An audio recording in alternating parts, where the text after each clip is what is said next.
அண்ணா பல்கலைக்கழக மாணவி விவகாரம் போன்று இனி எந்த சம்பவமும் நடக்காமல் இருப்பதற்கு சமுதாய விழிப்புணர்வு வேண்டும். பெண்களை நாம் பார்க்கும் கண்ணோட்டம் மாற வேண்டும் என்று காங்கிரஸ் எம்பி கார்த்தி சிதம்பரம் தெரிவித்துள்ளார்.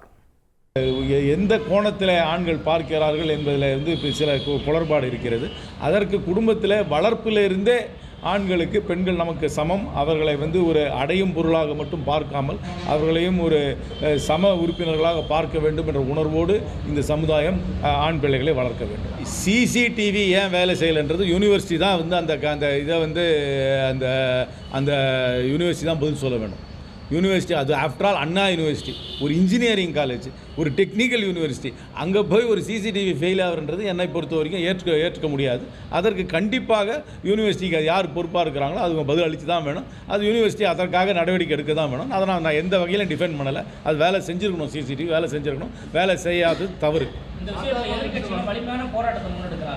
ஆனால் கூட்டணி கட்சிகள் ஒரு தட்டி கொடுக்குற மாதிரி இருக்கு. இல்லை, தட்டி கொடுக்குற மாதிரி இல்லையா. நான் தான் கண்டிக்கிறேன், வருத்தம் தெரிவிக்கிறேன், இன்வெஸ்டிகேஷனை வரவேற்கிறேன், இன்வெஸ்டிகேஷன் ரிப்போர்ட்டுக்காக வெயிட் பண்ணுறேன். இது பப்ளிக் அவேர்னஸ் ஆயிடுச்சு.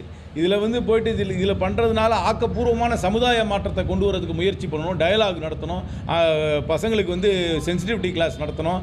சட்டம் ஒழுங்கு பாதுகாப்பு, போராட இடம் உள்ளிட்டவற்றை கருத்தில் கொண்டே எதிர்க்கட்சிகள் போராட்டத்திற்கு அனுமதி அளிப்பது தொடர்பாக காவல்துறை முடிவெடுப்பதாக அமைச்சர் முத்துசாமி தெரிவித்துள்ளார்.